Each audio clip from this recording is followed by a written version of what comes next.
नमस्कार दोस्तों, स्वागत है IC and KV competition channel में आपका। आज के इस टॉपिक को देखने के बाद में नहीं भूल पाएंगे आप कॉन्सेप्ट ऑफ डिमांड। तो दोस्तों रेगुलर है आपके सामने लेसन नंबर 3 मांग की अवधारणा, कॉन्सेप्ट ऑफ डिमांड के टॉपिक, कक्षा 12 सब्जेक्ट इकोनॉमिक्स, लेसन नंबर 3 मांग की अवधारणा। इससे पहले हम मांग का अर्थ, परिभाषा, मांग तालिका, व्यक्तिगत मांग तालिका, बाजार मांग तालिका, मांग वक्र, व्यक्तिगत मांग वक्र, बाजार मांग वक्र और लॉ ऑफ डिमांड मांग का नियम पढ़ चुके हैं। दोस्तों आज का हमारा टॉपिक है टाइप्स ऑफ डिमांड, मांग के प्रकार। आज यदि आप इस चार्ट को कंटिन्यू देखते रहेंगे तो आप इसके बाद में टाइप्स ऑफ डिमांड के सारे कॉन्सेप्ट इजी वे में क्लियर कर पाएंगे। तो देखिए आज का टॉपिक है टाइप्स ऑफ डिमांड, मांग के प्रकार। मांग के कितने प्रकार हैं आपके सामने स्क्रीन पर है। मांग के 3 प्रकार हैं। फर्स्ट पॉइंट है प्राइस ऑफ डिमांड, मूल्य मांग। सेकंड पॉइंट है income of demand, income demand, आय मांग। और थर्ड पॉइंट है क्रॉस डिमांड, आड़ी तिरछी मांग या प्रतिकाट मांग। दोस्तों अब हम इनको रिलेशन से नोट करते हैं। मूल्य मांग के अंतर्गत जो संबंध देखा जाएगा वो प्राइस एंड क्वांटिटी के मध्य देखा जाएगा। ये आपको नोट करना है, ध्यान से, अच्छे से ध्यान रखना है कि यहां पर जो रिलेशन देखा जाएगा वो रिलेशन प्राइस और क्वांटिटी के बीच देखा जाएगा। यहां जो रिलेशन देखा जाएगा वो इनकम एंड क्वांटिटी के बीच देखा जाएगा। इंपॉर्टेंट पार्ट है, इनकम एंड क्वांटिटी के बीच में देखा जाएगा। ठीक है, यहां जो रिलेशन होगा प्राइस एंड क्वांटिटी के बीच में होगा। यहां जो रिलेशन होगा इनकम एंड क्वांटिटी के बीच में होगा। इनकम किसकी होगी? इनकम उपभोक्ता की होगी। उपभोक्ता की आय और वस्तु की मांग मात्रा के मध्य संबंध देखा जाएगा। यहां पर जो होगा, तो सबसे पहले बात करें क्रॉस डिमांड, आड़ी तिरछिया प्रतिकाट मांग पढ़ने के लिए 2 वस्तुएं होती है। हमने कहा वस्तु ए और वस्तु बी। ठीक है, तो वस्तु ए का क्या होगा? मूल्य, और वस्तु बी की क्या होगी? मात्रा।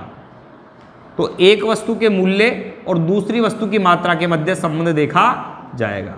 यहां रिलेशन प्राइस एंड क्वांटिटी के बीच ही होगा, लेकिन एक वस्तु का मूल्य और दूसरी वस्तु की मात्रा होगी, उसके बीच संबंध देखा जाएगा।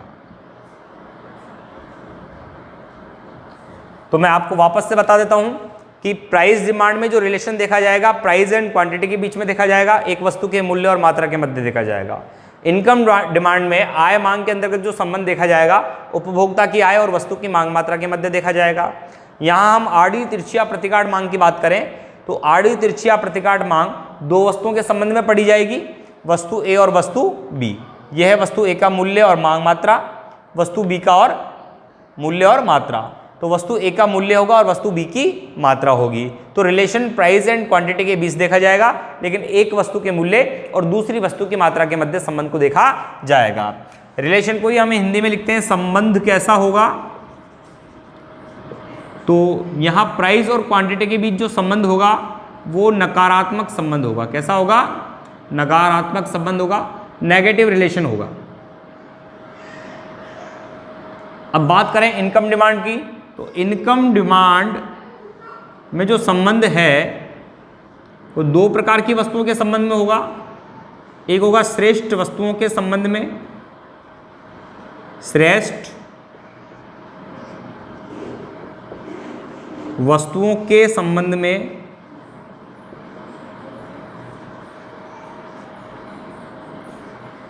एक होगा निकृष्ट वस्तुओं के संबंध में। निकृष्ट वस्तुओं के संबंध में उपभोक्ता की आय और वस्तु की मांग मात्रा के मध्य श्रेष्ठ वस्तुओं के संबंध में जो संबंध देखा जाएगा वो संबंध सकारात्मक होगा। कैसा संबंध होगा? सकारात्मक। उपभोक्ता की आय और वस्तु की मांग मात्रा के मध्य निकृष्ट वस्तुओं के संबंध में जो संबंध देखा जाएगा वो संबंध कैसा होगा? नकारात्मक। वो संबंध नकारात्मक होगा। इसी प्रकार आड़ी तिरछिया प्रतिकाट मांग की बात करें तो 2 वस्तुओं के संबंध में अध्ययन किया जाता है और एक वस्तु के मूल्य और दूसरी वस्तु की मांग मात्रा के मध्य संबंध को देखा जाता है। तो यहां भी वस्तुएं कितने प्रकार की है? 2 प्रकार की है। दिख रहा है आपको यहां तक? एक है स्थानापन्न वस्तुएं,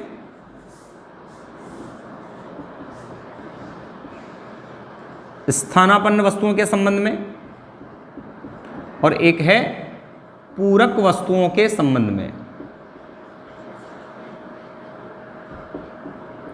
तो जो प्रतिकाट मांग है, दो प्रकार की वस्तुओं के संबंध में इसका अध्ययन किया जाता है, स्थानापन्न वस्तुओं के संबंध में और पूरक वस्तुओं के संबंध में। स्थानापन्न वस्तुओं के संबंध में एक वस्तु के मूल्य और दूसरी वस्तु की मांग मात्रा के मध्य जो संबंध देखा जाएगा वो सकारात्मक होगा, और पूरक वस्तुओं के संबंध में एक वस्तु के मूल्य और दूसरी वस्तु की मात्रा के मध्य जो संबंध होगा वो नकारात्मक होगा।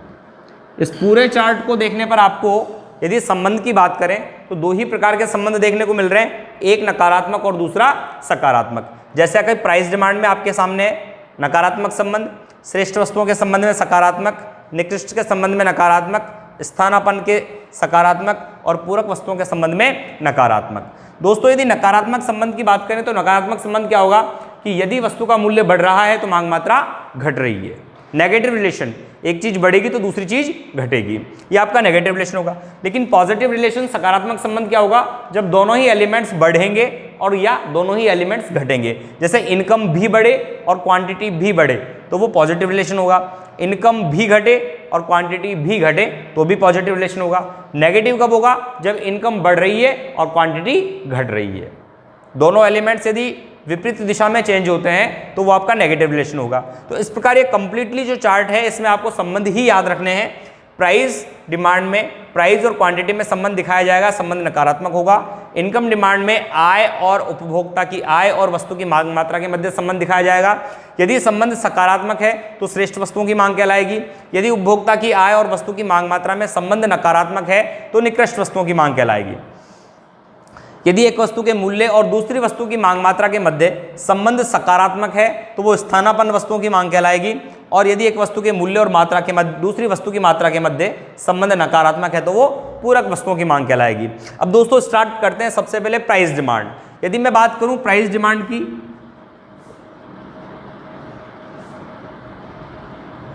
मैं इक्वल कह सकता हूं लॉ ऑफ डिमांड।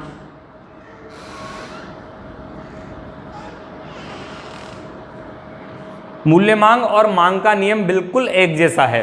मांग का नियम आप पढ़ चुके हैं, इसलिए मैंने price demand equal law of demand की कैटेगरी ली है कि जैसी मूल्य मांग है वैसा ही मांग का नियम है। तो दोस्तों मांग का नियम आप पहले पढ़ चुके हैं, थोड़ा ध्यान देंगे, बताएंगे कि मांग का नियम क्या है। एक वस्तु के मूल्य और उस वस्तु की मांग मात्रा के मध्य विपरीत या नकारात्मक संबंध को दर्शाता है। जब किसी वस्तु का मूल्य बढ़ता है तो उसकी मांग मात्रा घटती है, और जब किसी वस्तु का मूल्य घटता है तो उसकी मांग मात्रा बढ़ती है। तो यहाँ पर हम प्राइस डिमांड को एक बार वापस चार्ट से, डायग्राम से प्रेजेंट कर लेते हैं। ओ एक्स अक्ष पर ऑलवेज क्वांटिटी शो की जाती है, वस्तु की मांग मात्रा दर्शाई जाएगी। ओ वाई अक्ष पर प्राइस दिखाई जाएगी। अपन ने कहा वस्तु का मूल्य एक नॉर्मल कंडीशन ओपी है तो वस्तु की मांग मात्रा ओ क्यू है। जब वस्तु का मूल्य ओपी से बढ़कर ओपी 1 हो जाएगा तो इसकी मांग मात्रा क्यू से घटकर क्यू 1 रह जाएगी, और जब वस्तु का मूल्य ओपी से घटकर ओपी 0 हो जाएगा तो मांग मात्रा बढ़कर क्यू 0 हो जाएगी।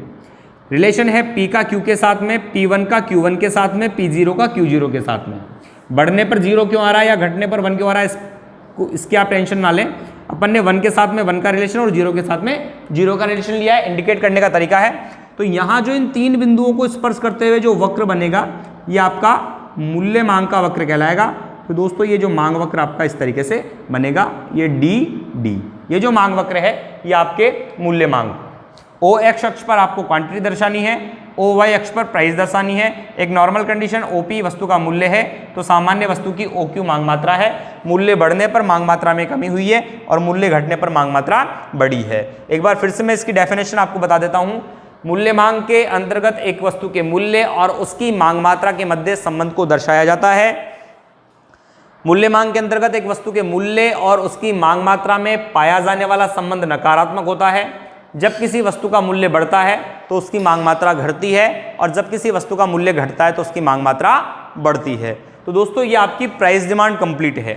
प्राइस डिमांड, मूल्य मांग, प्राइस और क्वांटिटी के बीच में रिलेशन दर्शाना है। रिलेशन संबंध नकारात्मक होगा, नेगेटिव रिलेशन होगा। Price demand equal law of demand, मांग का नियम और मूल्य मांग बिल्कुल एक जैसी है।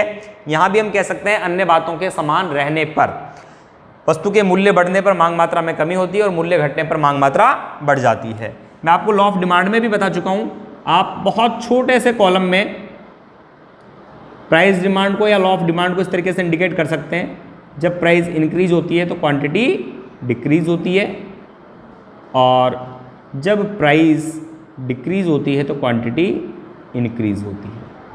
इस तरीके से दर्शा सकते हैं। तो ये आपका प्राइस डिमांड है। आई होप कि आपको प्राइस डिमांड कंप्लीट है। तो मैं इस पार्ट को रब कर रहा हूँ, प्राइस डिमांड वाला पार्ट है, रब कर रहा हूँ। तो दोस्तों अब हम टॉपिक ले रहे हैं इनकम डिमांड, आय मांग। सबसे पहले मैं बात करता हूँ इनकम डिमांड की डेफिनेशन की। आय मांग क्या है? आय मांग उपभोक्ता की आय और वस्तु की मांग मात्रा के मध्य संबंध को दर्शाती है। उपभोक्ता की आय और वस्तु की मांग मात्रा के मध्य संबंध को दर्शाती है। यदि उपभोक्ता की आय और वस्तु की मांग मात्रा के मध्य संबंध यदि सकारात्मक हो तो वो श्रेष्ठ वस्तुओं की मांग कहलाएगी, और यदि उपभोक्ता की आय और निकृष्ट वस्तुओं के मध्य संबंध नकारात्मक हो तो वो निकृष्ट वस्तुओं की मांग कहलाएगी। दोस्तों फिर से बात करते हैं। आय मांग के अंतर्गत उपभोक्ता की आय और वस्तु की मांग मात्रा के मध्य संबंध को दर्शाया जाता है।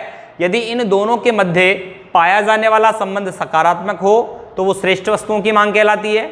उपभोक्ता की आय और वस्तु की मांग मात्रा के मध्य पाया जाने वाला संबंध नकारात्मक हो तो वो निकृष्ट वस्तुओं की मांग कहलाती है। हम पॉइंट नंबर ए और बी इसको नाम दे देते हैं, ए और बी। तो सबसे पहले मैं पॉइंट ए श्रेष्ठ वस्तुओं की मांग के बारे में बात करता हूं। श्रेष्ठ वस्तुओं की मांग, श्रेष्ठ वस्तुओं की मांग।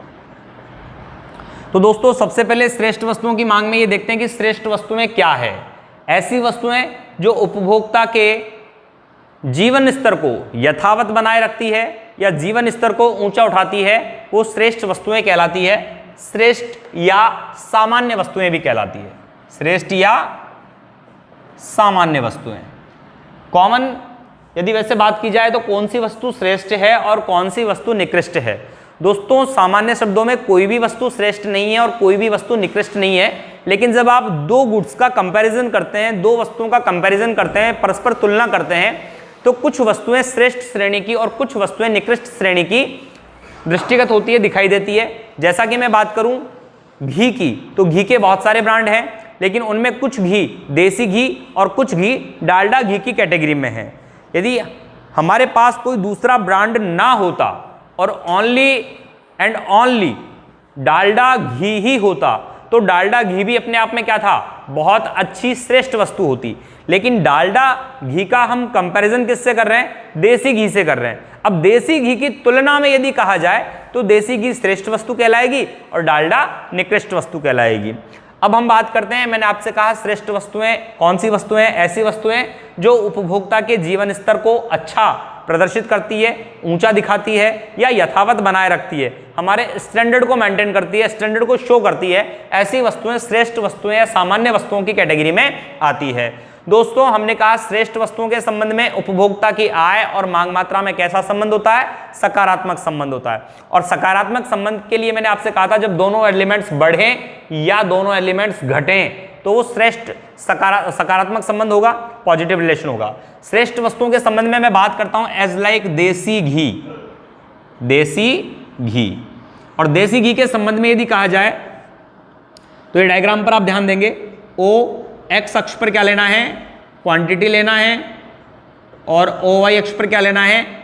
प्राइस लेना है। जिन्होंने प्राइस मान लिया है वो गलत है। मैंने कहा यहां रिलेशन किस में है? इनकम एंड क्वांटिटी में। तो ये आपको मोस्ट इंपॉर्टेंट ध्यान रखना है, बहुत जल्दीबाजी नहीं करनी है कि ओ वाई अक्ष पर जहां आप ऑलवेज प्राइस लेते हैं, यहां पर क्या लेनी है? उपभोक्ता की इनकम लेनी है। क्या लेनी है? इनकम। अब हम माना कि उपभोक्ता की इनकम किसके बराबर है? आई के बराबर है। तब हम देसी घी की कितनी मात्रा यूज कर रहे हैं? क्वांटिटी क्यू से इंडिकेट करनी है। तो एक नॉर्मल सी कंडीशन ले लेते हैं, क्यू। क्यू जब उपभोक्ता की इनकम ओ आई है तो वस्तु की मांग मात्रा ओ क्यू है। और हमारी वस्तु क्या है, देसी घी, जिसे हमने क्या माना है, सामान्य या श्रेष्ठ वस्तु। अब दोस्तों आप ही बताइए कि यदि आपकी फादर की इनकम 10,000 पर मंथ है, 10,000 रुपये महीने हैं, तब आप प्रति माह 1 किलो देसी घी खाते हैं। अब यदि आपकी फादर की इनकम 10,000 से 20,000 हो जाती है तो आप देसी घी का उपभोग बढ़ाएंगे या घटाएंगे? वेरी गुड, राइट आंसर कि आप देसी घी का उपभोग बढ़ा देंगे। तो जैसे उपभोक्ता की इनकम OI से इंक्रीज होती है और OI 1 होती है, तो ऐसी स्थिति में उपभोक्ता देसी घी की मात्रा भी क्या कर देगा, बढ़ा देगा, जैसे कि अपन ने देखा OQ1। लेकिन सपोज यदि आपके फादर की इनकम 10,000 से घटकर कम हो जाती है और भी कम रह जाती है, 5,000 रुपये पर मंथ हो जाती है, 4,000 रुपये पर मंथ रह जाती है, तो आप जब आपके फादर की इनकम 10,000 पर मंथ थी, 1 किलो देसी घी खा रहे थे, जब इनकम घट जाएगी तो आप क्या करेंगे, उपभोग भी घटा देंगे। Very good. तो आपकी जब इनकम OI से घटकर OI 0 रह जाएगी तो आप इसके उपभोग की मात्रा भी घटा देंगे, जैसे कि Q0। अब ये जो वक्र बनेगा इसका ढाल कैसा होगा, इसका ढाल ऋणात्मक ना होकर धनात्मक ढाल होगा, मांग वक्र है, तो इस मांग वक्र को हम क्या कहेंगे, एंजिल मांग वक्र कहेंगे। क्या कहेंगे, एंजिल मांग वक्र कहेंगे। क्यों कहेंगे, क्योंकि इस मांग वक्र का प्रतिपादन प्रोफेसर एंजिल ने किया था, जो कि जर्मनी के अर्थशास्त्री थे। जो सकारात्मक मांग वक्र है, उपभोक्ता की आय और वस्तु की मांग मात्रा में जो संबंध को स्पष्ट किया है, वो एंजिल ने किया है और ये एंजिल मांग वक्र के नाम से जाना जाता है। तो दोस्तों कंप्लीट है श्रेष्ठ वस्तुओं के संबंध में मांग। कोई भी डाउट हो तो आप हमें कमेंट बॉक्स में लिख सकते हैं। कंप्लीट है। इसके बाद में हम समझेंगे निकृष्ट वस्तुओं के संबंध में आय मांग।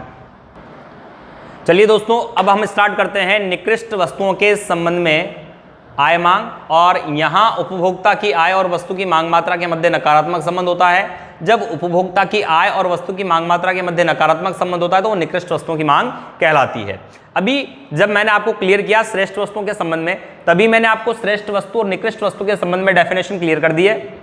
एक बार फिर से वापस बता देता हूं। निकृष्ट वस्तुएं ऐसी वस्तुएं जो हमारे जीवन स्तर को निम्न प्रदर्शित करती है, नीचे की ओर प्रदर्शित करती है, ऐसी घटिया किस्म की वस्तुएं होती है, और वही वस्तुएं निकृष्ट श्रेणी की वस्तुएं कहलाती है, निम्न स्तरीय वस्तुएं कहलाती है। लेकिन मैंने ये भी कहा कि कोई भी वस्तु निम्न नहीं है और कोई भी वस्तु श्रेष्ठ नहीं है जब तक कि दो वस्तुओं का कंपैरिजन ना हो। इसीलिए हमने आपसे कहा था कि देसी घी और डालडा घी में यदि बात की जाए तो देसी घी श्रेष्ठ वस्तु की श्रेणी में आएगा, जबकि डालडा घी निकृष्ट वस्तु की श्रेणी में आएगा। तो देसी घी को हम श्रेष्ठ वस्तु में यूज कर चुके हैं। अब हम यहां पर लिख लेते हैं डालडा घी। और डालडा घी किसके कंपैरिजन में निकृष्ट है? देसी घी की तुलना में निम्न स्तरीय वस्तु है। तो चलिए बात करते हैं, यहां पर आप डायग्राम से क्लियर करेंगे।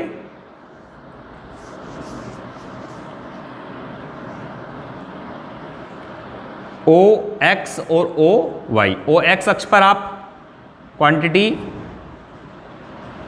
और OY अक्ष पर क्या लेना? प्राइस नहीं, इनकम लेना है, क्योंकि हम इनकम डिमांड पढ़ रहे हैं। अब बात करते हैं सबसे पहले एक नॉर्मल कंडीशन की। यदि उपभोक्ता की आय कितनी है OI, तो वो डालडा घी की कितनी मात्रा कंज्यूम कर रहा है? OQ। अब बात नेगेटिव हो जाती है। जो हमने एग्जांपल पहले लिया था वही एग्जांपल वापस रिपीट करते हैं कि यदि आपके फादर की इनकम 10,000 पर मंथ है और आप 1 किलो डालडा घी खाते हैं, कौन सा वाला? डालडा। अब देसी नहीं है, ध्यान रहे डालडा घी है, निकृष्ट वस्तु है, घटिया किस्म की वस्तु है। और यदि आपके फादर की इनकम इंक्रीज हो जाती है, 10,000 पर मंथ से बढ़कर 20,000 रुपए पर मंथ हो जाती है, तब भी क्या आप डालडा ही खाएंगे? नहीं, आप डालडा के उपभोग की मात्रा क्या कर देंगे? कम कर देंगे। तो इनकम इंक्रीज होने के साथ हम जो घटिया किस्म की वस्तुएं हैं, निकृष्ट श्रेणी की वस्तुएं, उनका उपभोग कम कर देते हैं। तो यहां पर उपभोक्ता की आय होगी OI1। आय बढ़ने के साथ साथ उपभोग की जो मात्रा है क्या हो जाएगी? कम हो जाएगी, Q1। लेकिन हम बात करें कि यदि इनकम 10,000 पर मंथ है तो 1 किलो डालडा खाते हैं, अब इनकम इससे भी कम हो जाएगी तो हम डालडा के उपभोग की मात्रा बढ़ाएंगे। लेकिन किसके एवज में? यदि हम पहले 1 किलो डालडा के साथ देसी घी खा रहे थे तो देसी घी की मात्रा तो हटा देंगे और डालडा के घी की मात्रा बढ़ा देंगे, क्योंकि हमारी इनकम क्या हो गई है, कम हो गई है। तो जैसे हमारी इनकम क्या हो जाएगी, कम हो जाएगी, हम डालडा के उपभोग की मात्रा बढ़ा देंगे, जैसा कि Q0, और इन बिंदुओं को स्पर्श करते हुए जो वक्र बनेगा वो आपके ऋणात्मक ढाल का मांग वक्र बनेगा। और ये किसके संबंध में है, निकृष्ट वस्तुओं के संबंध में। ध्यान दें, OY अक्ष पर प्राइस नहीं है, उपभोक्ता की इनकम है, और यहाँ पर क्वांटिटी है। तो ये टोटल एक हमारा टॉपिक कंप्लीट हो चुका है, आय मांग श्रेष्ठ वस्तुओं के संबंध में और निकृष्ट वस्तुओं के संबंध में। अब दोस्तों मैं आपको इसका एक बहुत शॉर्टकट बताने वाला हूं। ये टॉपिक आपका कंप्लीट हो चुका है, लेकिन पूरी इनकम डिमांड को याद रखने का एक बहुत ही शॉर्टकट हमारे पास है, तो वो देख लेते हैं। हम बात कर रहे हैं किसकी, आय मांग। अब आय मांग में हमने वापस लिख लिया आय, और आय को दो भागों में डिवाइड कर दिया। किसमें, एक तो आय में वृद्धि होने पर और आय में कमी होने पर। अपना जो चार्ट है वो आप इस बॉक्स में कंप्लीट कर लेंगे, ठीक है। और यहां हम लिख रहे हैं श्रेष्ठ वस्तुओं की मांग, और यहां हम लिख रहे हैं निकृष्ट वस्तुओं की मांग, निकृष्ट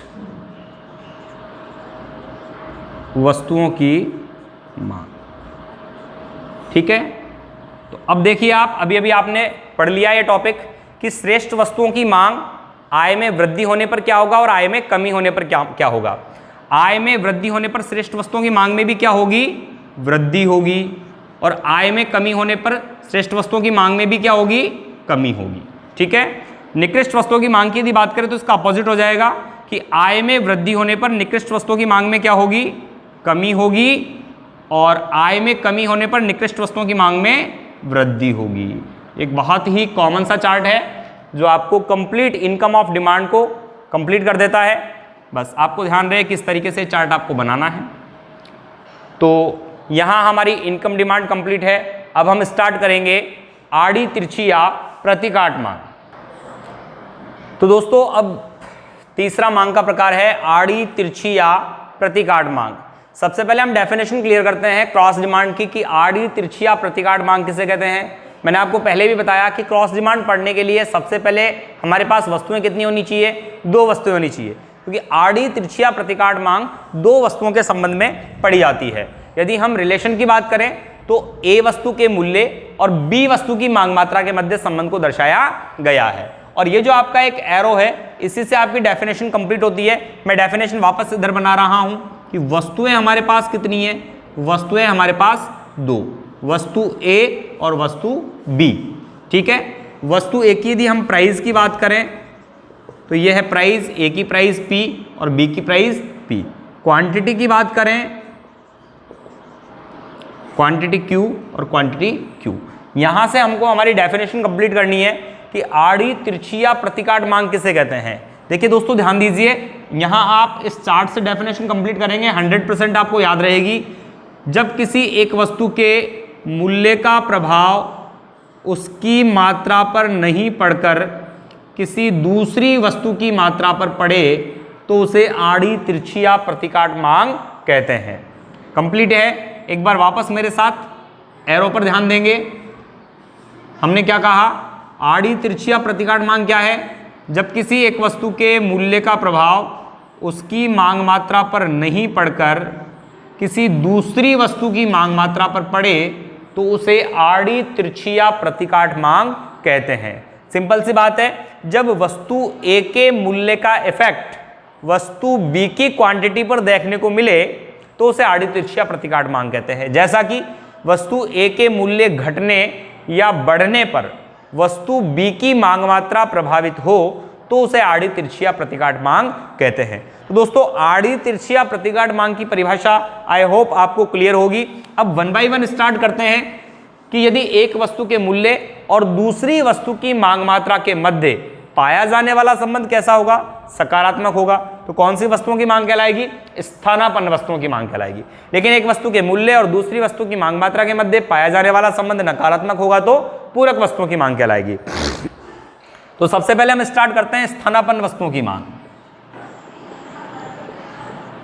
स्थानापन्न वस्तुओं की मांग। तो सबसे पहले बात की जाए स्थानापन्न वस्तुओं की। स्थानापन्न वस्तुओं की डेफिनेशन क्या है? ऐसी वस्तुएं जो एक वस्तु के स्थान पर दूसरी वस्तु का स्थान ग्रहण कर लेती है, एक वस्तु के स्थान पर दूसरी वस्तु का उपयोग संभव होता है, ऐसी वस्तुएं स्थानापन्न वस्तुएं कहलाती है। इसके लिए हम छोटे से टॉपिक से बात करते हैं कि स्थानापन्न वस्तुओं में क्या होना चाहिए? दो वस्तुएं होनी चाहिए। कितनी वस्तुएं होनी चाहिए? दो वस्तुएं। उन दोनों वस्तुओं का क्या होना चाहिए? एक उद्देश्य होना चाहिए। और फिर क्या होना चाहिए? एक के स्थान पर दूसरी का प्रयोग संभव होना चाहिए।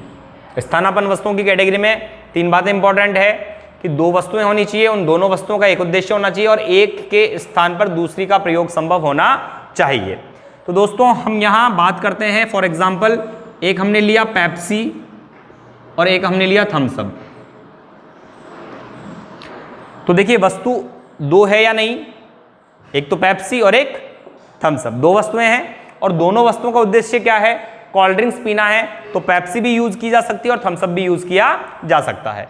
अब हम बात करते हैं कि यदि पेप्सी जो है इसका मूल्य price quantity Q, Thums Up की प्राइस P और क्वांटिटी Q। देखिए पेप्सी और थम्स अप के लिए अभी मैं कॉमन प्राइस लेके चल रहा हूं कि दोनों का मूल्य कितना है? 10 रुपए। दोनों का मूल्य कितना है? पेप्सी भी 10 रुपए की आती है और थम्स अप भी 10 रुपए की आती है। और पेप्सी के स्थान पर थम्स अप का और थम्स अप के स्थान पर पेप्सी का यूज किया जा सकता है। अब हम बात कर रहे हैं दोनों की जो क्वांटिटी है, इट मीन्स जो पैक क्वांटिटी है, जैसे 100 ml है या 200 ml है, वो इक्वल है दोनों की। ठीक है। अब हम बात करें कि यदि अभी पेप्सी 10 रुपए की मिलती है, अभी थम्स अप भी 10 रुपए की मिलती है, लेकिन यदि पेप्सी के मूल्य में क्या आ जाए? कमी आ जाए, पेप्सी का मूल्य घट जाएगा, तो उससे क्या होगा? पेप्सी के उपभोक्ता बढ़ जाएंगे। लेकिन हमें बात यह नहीं देखनी है कि पेप्सी की क्वांटिटी पर क्या प्रभाव पड़ेगा। हमें अभी पेप्सी 10 रुपए की आती है, थम्स अप भी 10 रुपए की आती है। जब पेप्सी का मूल्य घटकर मैंने कहा यदि 8 रुपए हो जाए, तो पेप्सी तो कितने की हो गई? 8 की, और थम्स अप कितने की रहेगी? 10 की। तो जब पेप्सी 8 रुपए की होगी तो पेप्सी के उपभोक्ता बढ़ जाएंगे। लेकिन मुझे इस चीज से मतलब नहीं है कि पेप्सी के उपभोक्ता बढ़ जाएंगे, मुझे यह देखना है कि थम्स अप की क्वांटिटी पर क्या इफेक्ट होगा। तो पेप्सी की प्राइस घटने से थम्स अप की क्वांटिटी भी क्या हो जाएगी? कम हो जाएगी। या फिर हम इसी को इस तरीके से कहें कि पेप्सी 10 रुपए की, थम्स अप 10 रुपए की। अब पेप्सी का मूल्य क्या हो जाता है? बढ़ जाता है। पेप्सी का मूल्य बढ़ जाता है और पेप्सी का मूल्य बढ़कर कितना हो जाता है? 12 रुपए हो जाता है। तो पेप्सी कितने रुपए की हो गई? 12 रुपए की। और थम्स अप कितने की हो गई? 10 रुपए की। तो अब पेप्सी महंगी होने की वजह से पेप्सी के उपभोक्ता घट जाएंगे। लेकिन मैं फिर कह रहा हूं कि पेप्सी की क्वांटिटी से मुझे मतलब नहीं है। पेप्सी का मूल्य बढ़ जाने से थम्स अप की क्वांटिटी क्या होगी? थम्स अप की क्वांटिटी बढ़ जाएगी। तो ये सिंबल देखिए, यहां मूल्य घट रहा है तो यहां मात्रा घट रही है, यहां मूल्य बढ़ रहा है तो यहां मात्रा बढ़ रही है। यानी कि पेप्सी के मूल्य का फर्क थम्स अप की क्वांटिटी पर पड़ रहा है। और ऐसा क्यों हो रहा है कि जब हमने कॉमन बात की कि पेप्सी 10 रुपए की और थम्स अप 10 रुपए की है, जब पेप्सी 8 की हो गई तो पेप्सी सस्ती हो गई और थम्स अप महंगी हो गई, तो थम्स अप की क्वांटिटी क्या हो गई? कम हो गई। जब पेप्सी का मूल्य बढ़ गया तो थम्स अप सस्ती हो गई तो थम्स अप की क्वांटिटी बढ़ गई। इट मीन्स जब स्थानापन्न वस्तुएं हैं जो एक दूसरे का स्थान ग्रहण कर सकती है, तो उपभोक्ता उस वस्तु की अधिक मात्रा का क्रय करेगा जो कम मूल्य में प्राप्त होगी। तो यह है अपना स्थानापन्न वस्तुओं के संबंध में। इसका डायग्राम प्रेजेंटेशन कैसा होगा? OX Y, यहां पर अपन को लेनी है क्वांटिटी और वस्तु है हमारी थम्स अप,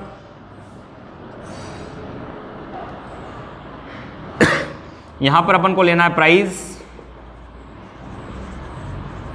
पेप्सी। जब पेप्सी का कीमत प्राइस P है तो इसकी क्वांटिटी Q है, और जब पेप्सी का मूल्य बढ़ जाएगा तो थम्स अप की क्वांटिटी बढ़ जाएगी। पेप्सी का मूल्य घट जाएगा तो थम्स अप की क्वांटिटी घट जाएगी। और ये जो सकारात्मक वक्र बनेगा ये आपका स्थानापन्न वस्तुओं के संबंध में मांग वक्र बने। डी। तो ये कंप्लीट है। अब हम लास्ट पॉइंट है आज का, हम स्टार्ट करेंगे पूरक वस्तुओं के संबंध में आड़ी तिरछिया प्रतिकाट मांग। तो दोस्तों ये लास्ट पॉइंट है अपना टाइप्स ऑफ डिमांड का, पूरक वस्तुओं के संबंध में आड़ी तिरछिया प्रतिकाट मांग। सबसे पहले बात करते हैं पूरक वस्तुएं क्या होती है। तो पूरक वस्तुएं यहां पर देख रहे हैं आप, दो वस्तुएं, एक उद्देश्य, एक के बिना दूसरी का प्रयोग संभव नहीं। इसको आप लिख सकते हैं दूसरी वस्तु का प्रयोग संभव नहीं, दूसरी वस्तु का प्रयोग संभव नहीं। ऐसा ही कुछ स्थानापन्न में था, दो वस्तुएं सेम, एक उद्देश्य, ये भी सेम था, लेकिन यहां था एक के स्थान पर दूसरी का प्रयोग संभव, यानी एक वस्तु के स्थान पर आप दूसरी वस्तु का प्रयोग कर सकते हैं। जैसे पेप्सी के स्थान पर थम्स अप पी सकते थे, लेकिन यहां क्या है, पूरक वस्तुओं में एक के बिना दूसरी वस्तु का प्रयोग संभव नहीं। यदि आपके पास एक वस्तु है और दूसरी वस्तु नहीं है, तो आप प्रथम वस्तु को भी काम में नहीं ले सकते। प्रथम है दूसरी नहीं है, या दूसरी है प्रथम नहीं है, तो दोनों ही वस्तुएं आपके लिए उपयोगी नहीं होगी। जब दोनों वस्तुएं होगी, जब जाकर आप एक उद्देश्य विशेष की पूर्ति कर पाएंगे। तो जब एक वस्तु के बिना दूसरी वस्तु का उपयोग संभव नहीं होता, ऐसी वस्तुएं पूरक वस्तुएं कहलाती है। और उस कंडीशन में भी आपका क्या होना चाहिए, उद्देश्य एक होना चाहिए। जैसे कि अपन ने बात करी कार और पेट्रोल, ये एक दूसरे की पूरक वस्तुएं हैं, ठीक है। यदि आपके पास कार तो है, लेकिन कार में क्या नहीं है, पेट्रोल नहीं है, तो पहली बात तो कार और पेट्रोल कितनी वस्तुएं, दो वस्तुएं हैं। इन दोनों का उद्देश्य क्या है कि हमें ड्राइव करना है, गाड़ी चलानी है, कहीं सफर में जाना है, तो आप एक उद्देश्य को पूरा करेंगे। अब आपके पास कार है लेकिन पेट्रोल नहीं है, तो क्या आप ड्राइव करके गाड़ी चलाकर जा सकते हैं, नहीं जा सकते। और यदि आपके पास पेट्रोल है लेकिन कार नहीं है, तो वो पेट्रोल आपके किस काम का, कोई काम का नहीं है, तब भी आप उद्देश्य विशेष की पूर्ति नहीं कर सकते। लेकिन यदि आपके पास दोनों एलिमेंट्स है, कार भी हैं और पेट्रोल भी हैं, तब आप एक उद्देश्य विशेष की पूर्ति कर सकते हैं। कार को यूज कर सकते हैं, पेट्रोल को भी यूज कर सकते हैं, दोनों एक दूसरे के पूरक वस्तुएं, दोनों का उपयोग कर हम हमारे उद्देश्य विशेष की पूर्ति कर सकते हैं। यहां पर एक वस्तु के मूल्य और दूसरे वस्तु की मांग मात्रा में संबंध होता है, नेगेटिव रिलेशन होता है। जैसे अपन ने कहा कार की प्राइस P, कार की क्वांटिटी Q, पेट्रोल की प्राइस P और इसकी क्वांटिटी Q। अब हम बात करते हैं, अभी हम केवल और केवल कार के मूल्य की बात कर रहे हैं। फॉर एग्जाम्पल यदि मान लीजिए कार का मूल्य 1 लाख रुपए है, कितना है, 1 लाख रुपए, तो ऐसी स्थिति में मानकर चलिए कि बाजार में 10 उपभोक्ता ऐसे हैं जो कार परचेज कर सकते हैं। तो जब कार का मूल्य 1 लाख रुपए रहेगा, बाजार में कितनी कारें रहेंगी, 10 कारें रहेंगी, और जितनी बाजार में कारें रहेंगी पेट्रोल भी उतनी में ही डलेगा, सिंपल सी बात।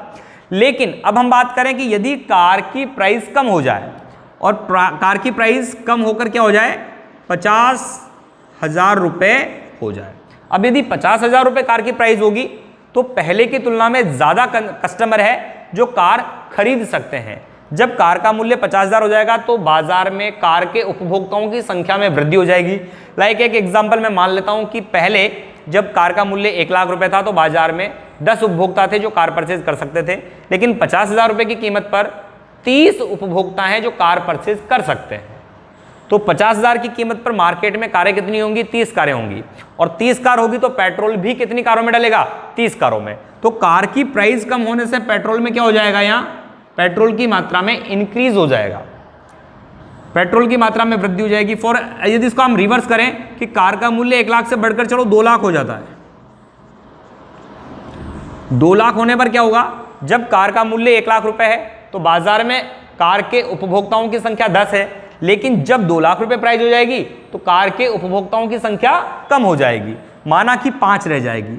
तो इधर मूल्य में वृद्धि होने पर यदि कार के उपभोक्ताओं की संख्या 5 रह जाएगी, तो डेफिनेट सी बात है कि 5 ही कारों में पेट्रोल डलेगा, तो पेट्रोल का कंजप्शन कम हो जाएगा, पेट्रोल की मांग कम हो जाएगी। तो डेफिनेट आप सिंबल पर ध्यान दें कि जब मूल्य में कमी होगी तो मात्रा में वृद्धि होगी, और जब मूल्य में वृद्धि होगी तो मात्रा में कमी होगी। डेफिनेट श्योर यहाँ नेगेटिव रिलेशन है एक वस्तु के मूल्य और दूसरी वस्तु की मात्रा के मध्य, जो कि इस प्रकार से आपको क्लियर करना है। OX OY, यहाँ पर आप क्वांटिटी, यहाँ पर आपका प्राइस, क्वांटिटी है आपके पेट्रोल की, प्राइस है कार, जब प्राइस होगी P तो क्वांटिटी होगा Q। नेगेटिव रिलेशन है, प्राइस इंक्रीज होने पर P1 होने पर क्वांटिटी कम हो जाएगा Q1, प्राइस डिक्रीज होने पर क्वांटिटी इंक्रीज हो जाएगी Q0, और इन तीनों बिंदुओं को स्पर्श करते हुए जो वक्र बनेगा वो ऋणात्मक ढाल का वक्र बनेगा। यह है आपकी पूरक वस्तुओं के संबंध में आड़ी, तिरछी या प्रतिकाट मांग। तो दोस्तों ये टॉपिक कंप्लीट हुआ टाइप्स ऑफ डिमांड का, मांग के प्रकार का। आई होप आपको ये टॉपिक बहुत अच्छे से समझ में आया होगा। फिर भी यदि आपको कोई डाउट हो तो आप हमारे व्हाट्सअप नंबर पर या हमारे यूट्यूब चैनल के कमेंट बॉक्स में हमें क्वेरीज के रूप में आपके डाउट्स पूछ सकते हैं, वहां आपको प्रॉपर सेटिस्फेक्शन मिलेगा। तो दोस्तों बने रहिए हमारे साथ, हमारे चैनल के साथ, अपने दोस्तों के साथ शेयर कीजिए, हमारे वीडियो को देखते रहिए और करते रहिए हाईएस्ट स्कोर। और आगे के वीडियो में आपके लिए बहुत जल्द लेकर आऊंगा कॉन्सेप्ट ऑफ डिमांड के ये लेसन बहुत जल्द आप कंप्लीट करने वाले हैं। Thank you.